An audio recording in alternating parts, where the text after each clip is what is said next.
Well, welcome back to Inside Personal Growth. This is Greg Boyson, the host of Inside Personal Growth.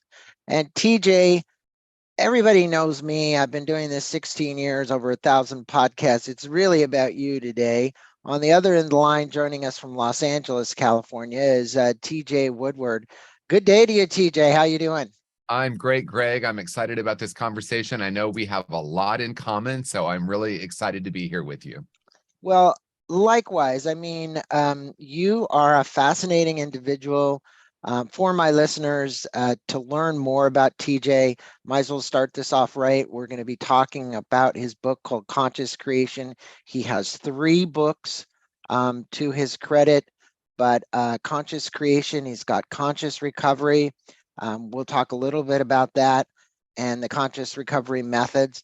But you can reach him at tjwoodward.com. What's TJ stand for?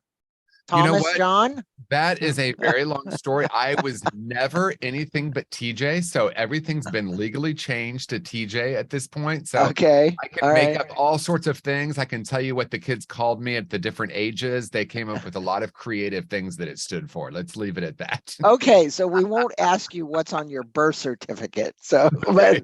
the reality is your parents did name you some first name and some middle name, and That's right. usually, but that's great. I love it. So, for my listeners, before we get into conscious creation, because creativity is a conscious process, you've got to really be intuitive too. TJ might know this. My listeners definitely know this. I wrote a book called Hacking the Gap, a journey from intuition to innovation and beyond. Mm. And what you realize about conscious creativity is it comes through you, right? And you have to be listening and you got to be aware. So we're going to be talking about that, which is why I'm excited to talk to TJ. I'm going to let people know about you. He's helped countless people through his simple yet powerful teachings. Again, go to tjwoodward.com. And he's also got an amazing YouTube channel. Anybody wants to see YouTube videos on the three books, on the teachings, go up to his, all you got to do is type in when you're at YouTube, TJ Woodward, it's going to come up. He's got thousands of listeners too and viewers. He's an inspirational speaker, educator. He enlightens, entertains audiences around the world. As an addiction treatment specialist, TJ assists treatment programs in achieving brilliant results through program development, curriculum design, and clinical trainings. He was given the distinct honor of being selected as a thought leader on wholehearted.org. Check that out. Along with Marianne Williamson, we were just talking about her before we got on. She's running for president. Brene Brown uh, and Mark Lundholm.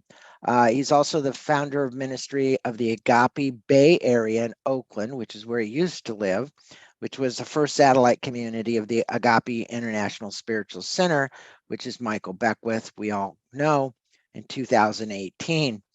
He also hosted and does host Conscious Being radio show on Unity Online Radio, an Awakening Living TV show in San Francisco. He published the books, which we said. The first one was Conscious Being, Awakening to Your True Nature, 2015. The second book was Conscious Recovery, A Fresh Perspective on Addiction, was released December 2017. And his third book, which we're going to be talking about today mainly, is Conscious Creation, 5 Steps to Embrace the Life of Your Dreams. And we'll put a link to Amazon to that book. But obviously, if you just type in TJ Woodward, you're going to come up with all 3 books.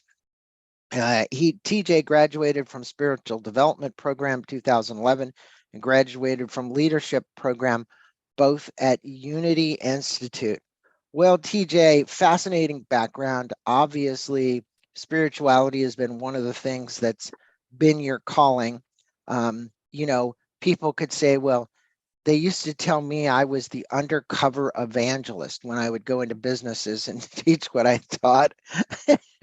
And the reality is, there is a truth to that.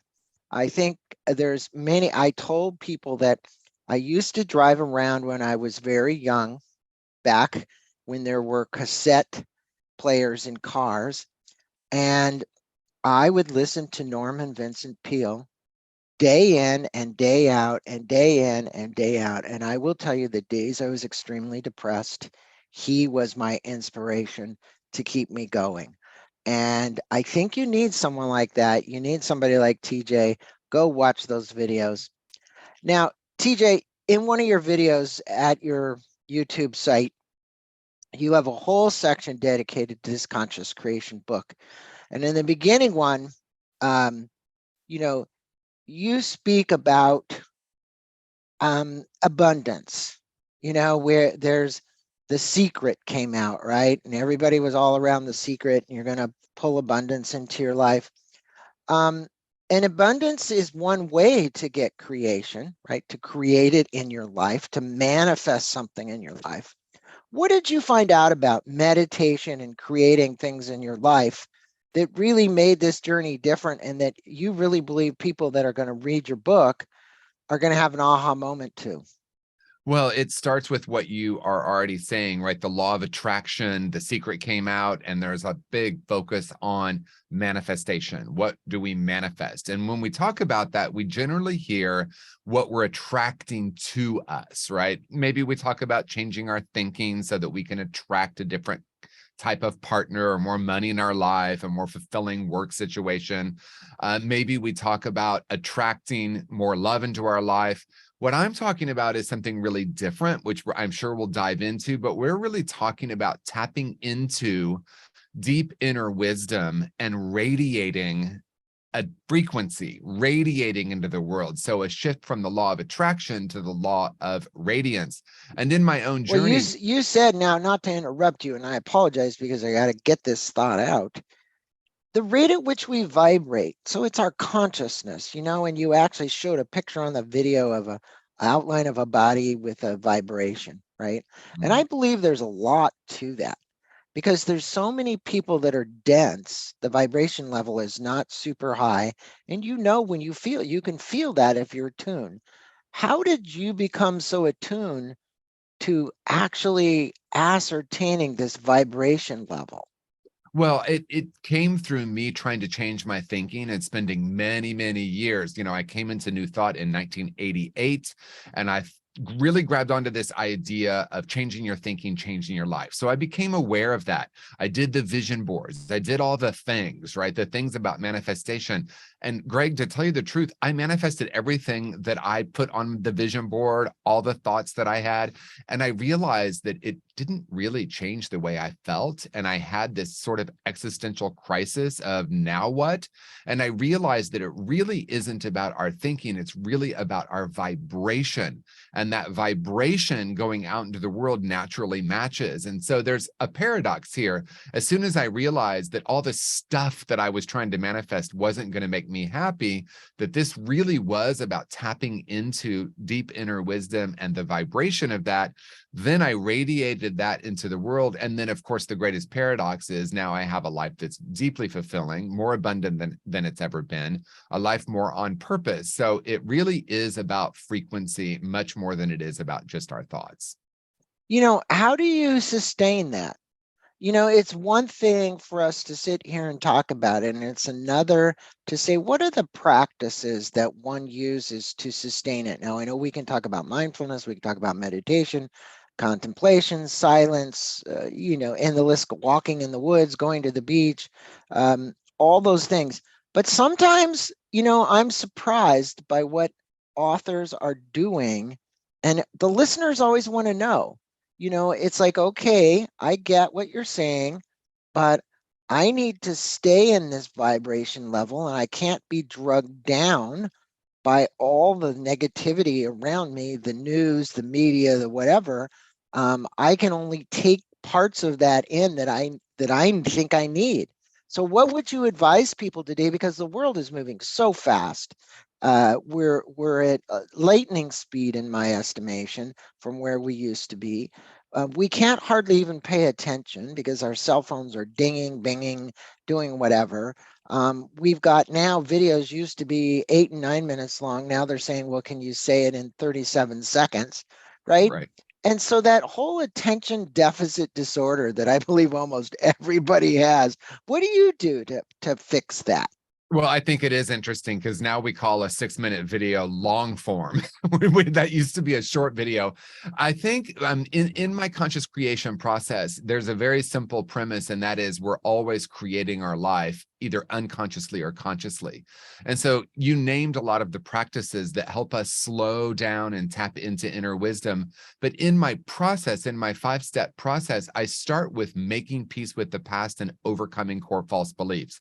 And I Right. assure you, this is answering your question, because if I haven't done that deeper work of releasing or living beyond the stories, the ideas, and the beliefs that keep me limited, I am then being bounced around by the world. The news will throw me off center. The phone call will throw me off center. So it really is about awareness, awareness, awareness.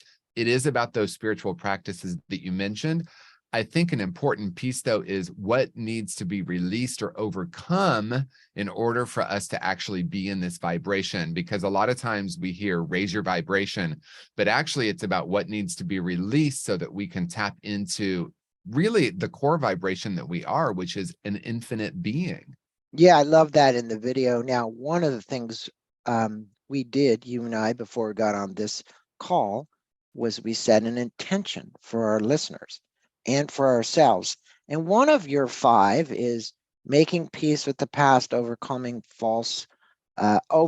core false beliefs, visioning, intention setting, underline, and embodying your vision. If you would talk about the steps, the change that will happen to the listeners if they follow these steps, and going from being an unconscious being to being a conscious being vibrating at a completely different level. Yeah. So I promised myself some years ago I would never be that person who had the 3 steps to success or the 8 steps. And then I created this 5 steps to embracing the life of your dreams, of course. And I used the acronym MOVIE. So you already talked about the first 2 steps, making peace with the past and overcoming core false beliefs. In my experience, most people start with the intention setting or the goal setting. January 1, we set our goals, we set our intentions, and then we strive toward them. And what I'm offering is the importance of the clearing steps. What needs to be addressed? What do we need to be aware of? What are those things from our past that we're carrying around with us that are coloring our present and therefore our future? And what are the core false beliefs that we're walking around with that are keeping us stuck and limited, or at least we believe they are? So those clearing steps are really important, because once we get to the visioning, which I'm sure we're going to talk more about, it really is about listening very intently to inner wisdom, as I mentioned. And I know you and I know that that's a very different way of creating. It's not what do I want to manifest and how do I make it happen? It's let me be a blank canvas here, or an empty vessel, and listen intently. And those messages that come from vision are way more powerful than anything I could create in my mind. It is. And I think sometimes people are stuck around that one. So I want to get there with you, because even you and I get stuck. We're not beyond like, okay, we're supposed to manifest this vision. And sometimes people don't see it in their mind's eye, right? And, I think it was Napoleon Hill. He talked about mastermind groups and having people of support around you and being able to actually reach your goals and attain your goals. What is it that you do to embody and hold the vision? And I know you said you had the vision boards, right? And I know some people take the time to do them. On the other hand, what would be the hacker's way to get there? Well, I mean, I think the concept, right? Because we are living in a culture where what's the hack? And in some ways there are hacks, because the vision board is really visualization. And I want to draw a distinction between visualization and visioning. With visualization, we get the vision board, we do the cutouts, the magazine, the pictures of what we want to manifest. We hold that picture and then we attract it. With visioning, we're with the best of intentions, we release any preconceived ideas and we listen to inner wisdom. So in some ways, we can say the hack is releasing any idea of what I think I know I want, and really spending dedicated time in the silence. Of course, that can be also considered a much longer practice, but we can have spontaneous insight that is really different than just trying to figure out what we want. So visualization is we figure out what we want, we hold that picture in our mind, and we attract it into our lives. That's kind of that paradigm. Visioning is something really different. The vision board is blank, and we listen to inner wisdom, and we listen to those subtle and then sometimes not so subtle inner messages that can take our life in a really different direction. Yeah, and I want to address something because you said it earlier, and there's a great author out there, Elizabeth Gould, wrote a book called Feeling Forwards. And she's been on the show, and she speaks about your emotions. You were talking about our emotions, to put ourselves in that position. So it's like, can you feel yourself being there? Can you carry the essence, the vibration, the emotion of being there? What would you comment about? Because I think that's just as important as doing the vision board and having the vision, is to actually feel yourself there. That's right. And that's the E, embodying the vision in my 5-step process. It's really holding, because that is that frequency, and that frequency shows up physically, intellectually, emotionally, and spiritually. So it is true that thoughts have a frequency, and what you're speaking to is also very important. And that is the feeling tone, as Michael Beckwith calls it, or the emotion. And, that might be different or it might be the same, but what would it actually feel like to be fully in this vision?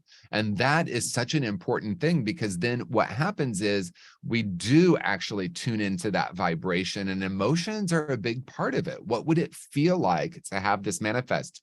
I remember when I was opening my first business in the late 90s, I would imagine myself on a daily basis being in that business, running that business. What would it feel like? What would be the emotions? And I spent dedicated time really feeling into that.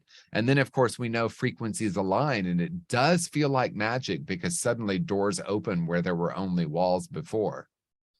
It's so true. And what was that business, TJ? It was a furniture, well, it was a gift store, a furniture store. And, that really was a time in my life when I thought, oh, if I just get this, I'm going to be happy. There's a whole story there, but essentially, about 7 years into having that business, I had a deeper, for me, it's a deeper calling into doing spiritual work. And at some point, everything fell apart, and I realized, wow, this is time to shift from visualization to visioning. That was a profound moment in my life.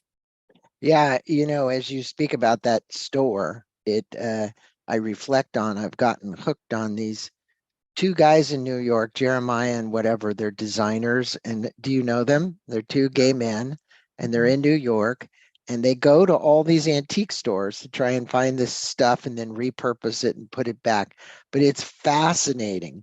Now, you talk about 4 levels of consciousness that state, and they simply provide a framework for something that is actually as fluid and intricate. Do you talk to the listeners about these 4 levels of consciousness? Because, I've heard so many, it's like, okay, I'm rising up in my level of consciousness. I know at Self-Realization Fellowship, we talk about the chakras, the crown chakra, all the way down through, and the 5 chakras, right?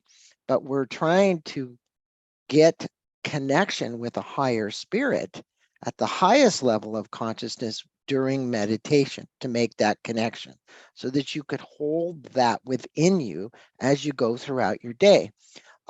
Speak with the listeners about these levels of consciousness and this forward progression from level 1 to level 4, as you call it. Yeah, and so I've given them different names that all start with M, because my mind works that way. And I'm going to tell an interesting story. The very first talk I ever gave at a New Thought Center, and I don't even know what year, somewhere in the mid 2000s, I called the talk Beyond Metaphysics. And I laid out this framework that came to me in a meditation with these 4 levels. And my friend came up to me afterward and said, have you ever heard Michael Beckwith speak about these? They're almost identical. And that's the way consciousness works. So, I'm now friends with him, and we've talked about that, and we pick up in consciousness that which is something that exists. And we can talk more about that. But these 4 levels, martyr consciousness, magical thinking consciousness, metaphysical consciousness, and mystical consciousness. Mm, And very simply said, martyr consciousness is the world's happening to me. Things yeah, happen to me. yeah. And then this magical thinking is I make things happen. I'm the creator. And that's where a lot of the visualization, we're focusing on the mind, how to change the mind. Metaphysical is things happen through me. This is where we hear people say, I'm a channel for spirit. You hear the term through me. It's more emotion focused. You know, we might say spirit lives in my heart. And then the mystical level is things happen as me. And we realize there's no separation, that we are actually source energy, that we are not different than any human on the planet. And when we're living in that vibration, we're no longer buying into the paradigm of good and bad and right and wrong, us and them, and all the divisiveness that seems to be so seductive in our culture right now. Yeah, you know, I remember going to Palm Springs and seeing, I forget his first name, Hawking, and it was Power versus Force, right? Was the book, I think, if I remember correct. But we would talk about the vibratory level that the average person, and he put frequencies and said, you know, was somewhere in that range of 2 to 500, but that Jesus Christ and people like the Dalai Lama and whatever, they're at like 1,000 plus or 2,000 or whatever it was. So the levels, it really gave you a perspective about how much focused work it takes to get to those levels of consciousness. You know, those beings, there's all kinds of mystics that have come to this planet to help the world. You're another one of them, right? And when I say that, kind of, you know, you say mystics, we're all mystics in one way or another, right? Helping, Right. teaching, serving. You know, I do it through this podcast. You do it through your videos, through your sermons, through your coaching, through your training. But speak with us a little bit about that, because when Hawking talked about the vibration, and you talk about the vibration, um, and somebody listening right now is going, well, you know, I'm maybe at that martyr level and I want to go to that mystic level, right? What is it that they can do to start on the path? Well, I think it's important, and maybe this is the most important point to today's show. It's already within you. This Mm-hmm. isn't something that we're attaining outward. In other words, we're not trying to reach some sort of destination or this upward movement of I need to raise my vibration. The deeper recognition is, as you said, we're all mystics, and that may sound very esoteric. All it means is we came into this world deeply connected with source energy. You know, we're a particle of this source energy, and then we get all this programming to believe all the conditions of the world, the But limitations. why do we, TJ, why do we block it? Well, how does it get blocked? I mean, you know, look, it's one thing to be at utter peace and know that you're walking in the will of God, let's call it that, and know that you are vibrating at another level. And it's another thing to be attacked by the, let's call it the darkness of the world. I'm not going to say devil, I'm just going to say darkness. But, you know, there is a lot of things that lure people in to doing things they wouldn't normally do, out of, and we can get talking about ego in a minute, but the reality is, how would you ask people to tap into this more frequently, or how can they?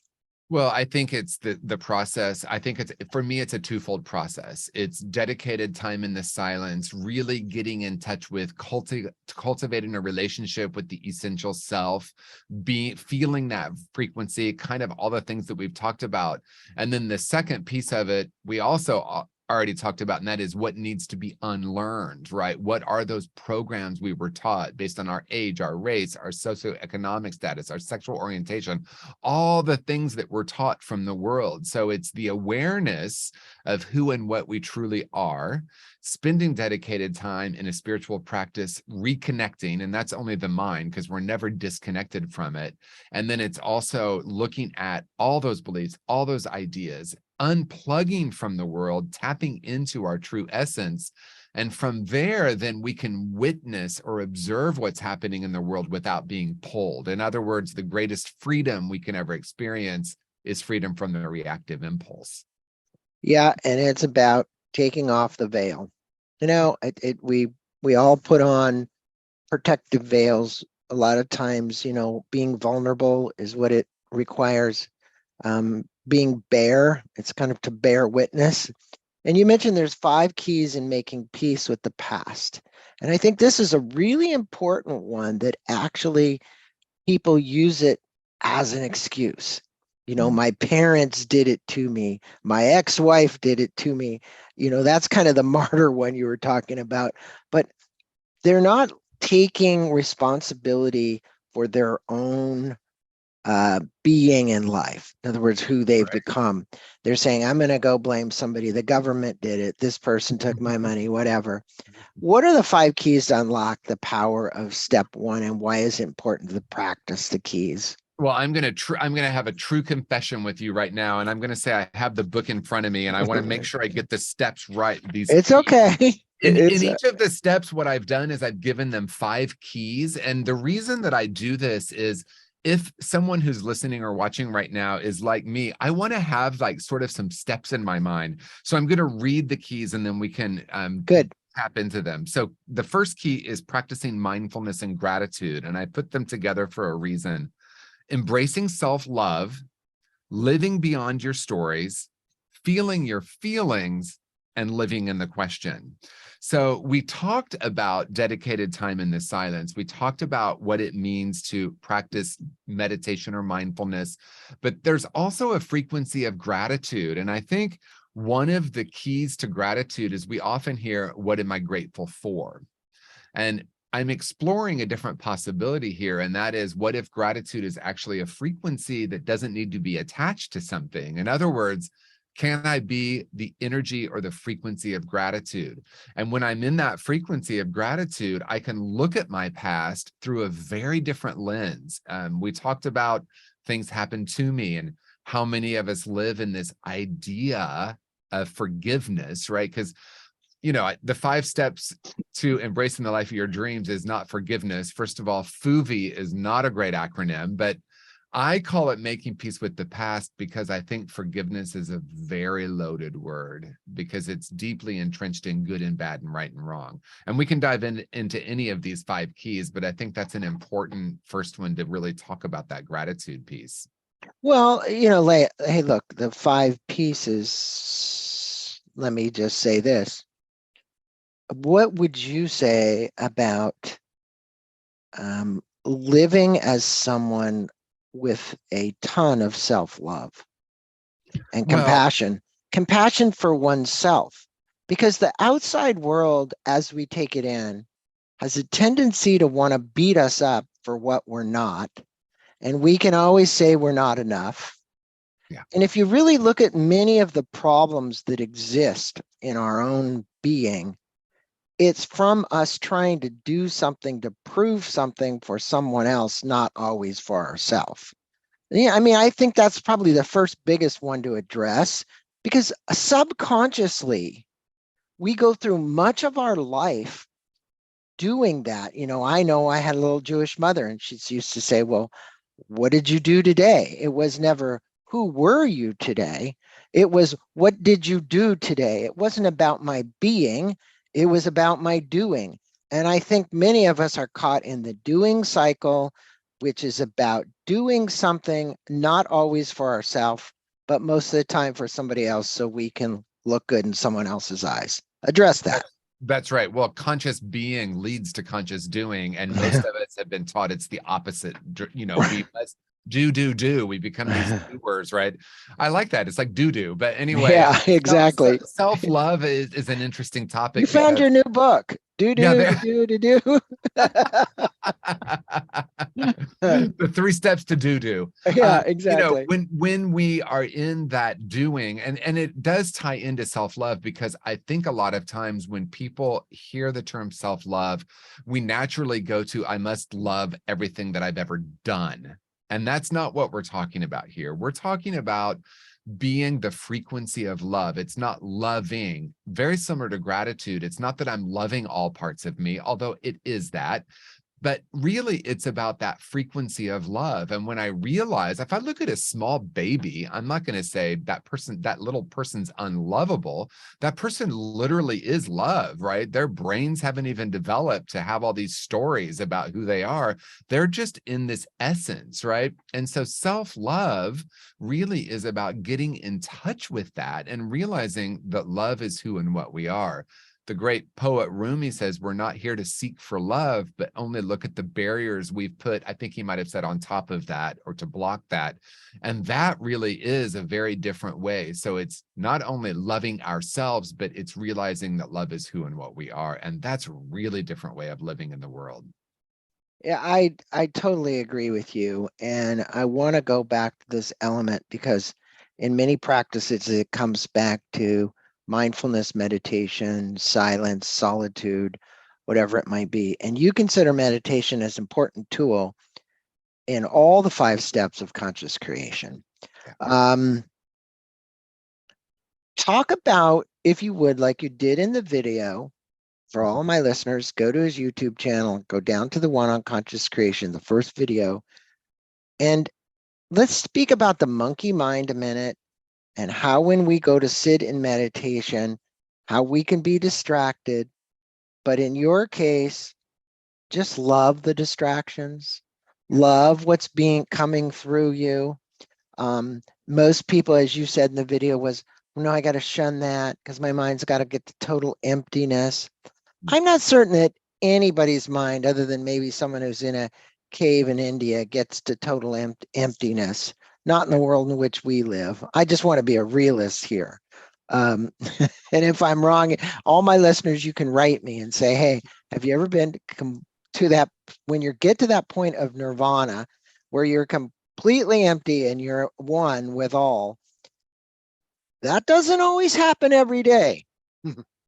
Yeah, and you know, many of us have had those peak experiences, and you know, in my experience, they come and they go. Yeah. What we're really speaking to here is, how many times have you heard someone say, oh, I can't meditate? And if we explore why they're saying that, they'll say something like, well, I can't get my mind to be quiet. So I would say to them, what if meditation, the goal of meditation or the intention isn't to quiet the mind, it's to observe it?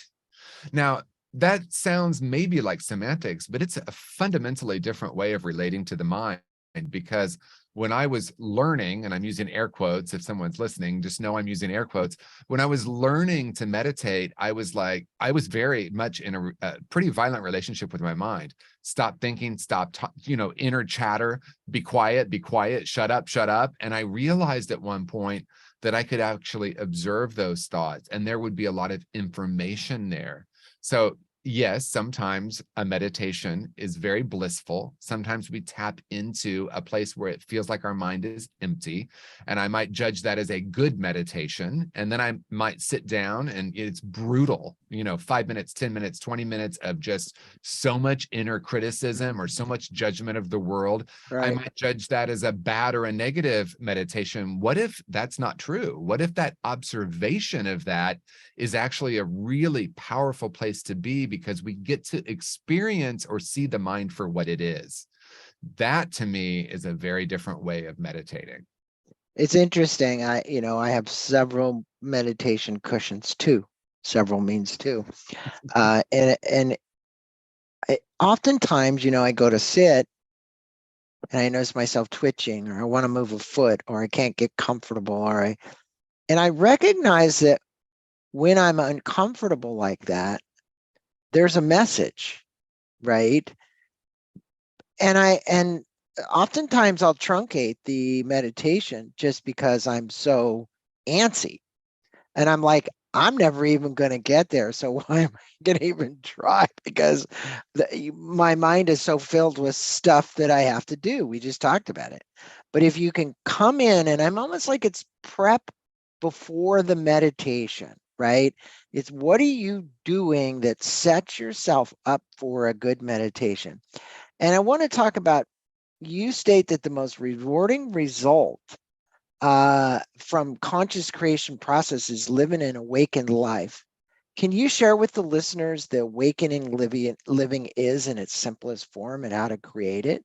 Yeah, in its simplest form, it's waking up to the truth of who and what we are. And waking up to the truth of who and what we are is realizing that we're not those thoughts of limitation and lack, that we're not our ego self, our personality self, that we are actually infinite beings, and that we can tap into this not only in our spiritual practice of meditation or mindfulness, but actually in the world. I woke up one day and I heard spiritual practice.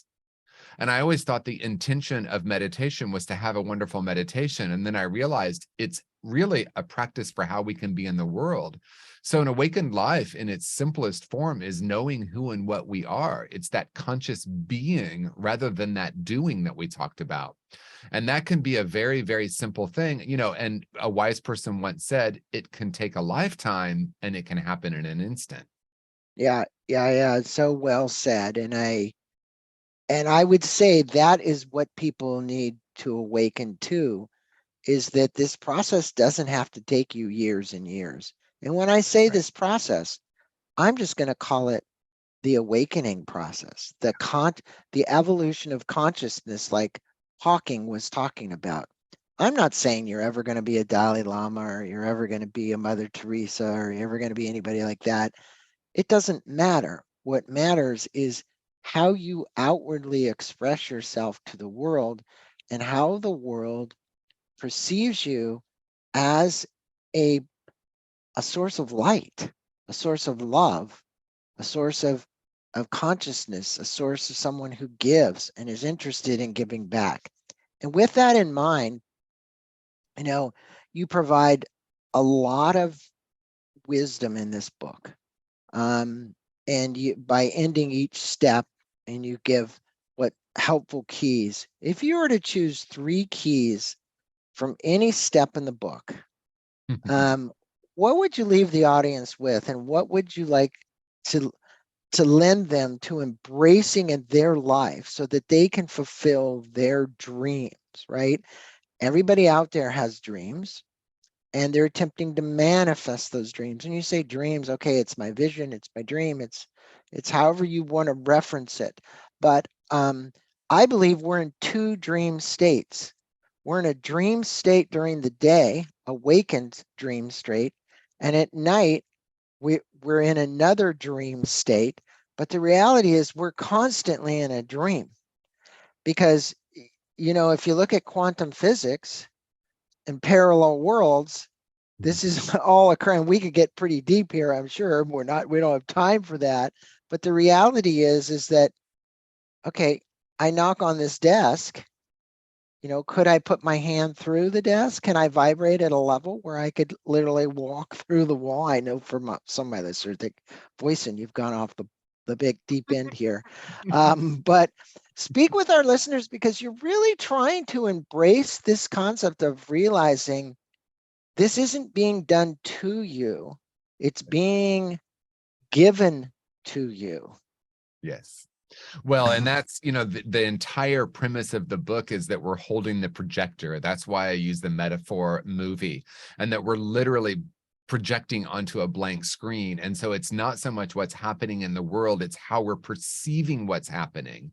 And as you said, quantum mechanics is now showing us that the observer has a profound effect. Simply said, I will see what I expect to see. So if I say the world is brutal and hostile, I walk out into the world and I will see it everywhere. And I can actually argue that it's true because look, there it is. That's horrible. I can say the world is kind and loving. living, and I can find evidence to support that everywhere too. Neither one is any more true than the other. It's really what we focus on, and that's what grows. And so if I think about a couple of keys that come to mind, I don't know if I have three, but I definitely have two that came to mind. Okay. One is living beyond our stories and living in the question. And I think I want to focus on living in the question because, you know, our mind, we've been programmed to believe that this is about finding answers. What's the answer? What's the fact? What's the truth? Our whole educational system, what we call intelligence, is actually simply memorization, right? Mm-hmm.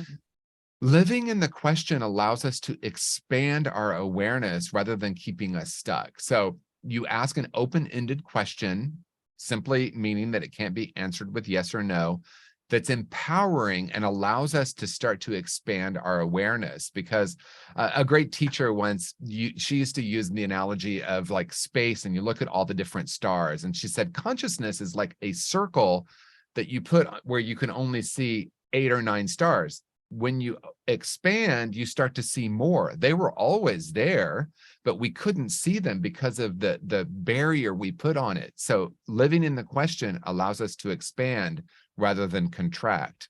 Judgment restricts, curiosity expands. Very simple. So some of the questions I use are, how does it get even better than this? You know, you go through a difficult day and say, how does it get even better than this? Or you have something that's really wonderful and you ask that question. What else is possible is a great question. Who have I come here to be is a great question. We start to live in these questions and we start to see our consciousness expand, not so that we can create or manifest, but that we can become aware of that which we couldn't see before because of our lens. You know, you definitely have hit on some main important points. And I would say the last one that you just said is living in the question versus always trying to find the answer. You know, it can't be a yes or no. It isn't black or white. It's something to contemplate. And an open-ended question like that allows you this wonderment to explore, you know, and it doesn't really matter if you find the answer. The answer, it isn't about the answer. It's about living the embodiment of what it is that you'd like to express to the world. And I think you are a conscious creation of that, Mr. TJ Woodward. Thank you for being on Inside Personal Growth and sharing some of your insights. It was really quite enlightening, and you can see the wisdom that resides within you.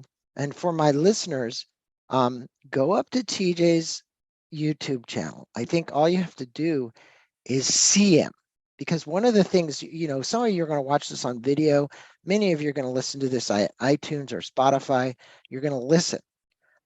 But once you see the embodiment of who TJ Woodward is and what he really wants to bring to the world, you really get it by just watching a couple of his videos. So take the time to go to YouTube, check it out, go get the book. We're going to have a link to the books on Amazon. And TJ, blessings to you, my friend. It's been a pleasure having you on Inside Personal Growth. Any final thoughts? My final thoughts are thank you, gratitude. I always like to close out with gratitude. Grateful for the amazing work you're doing for this show, all these years bringing consciousness to the world. And to someone who's watching or listening now, very simply, if no one's told you today, you are a whole and perfect infinite being.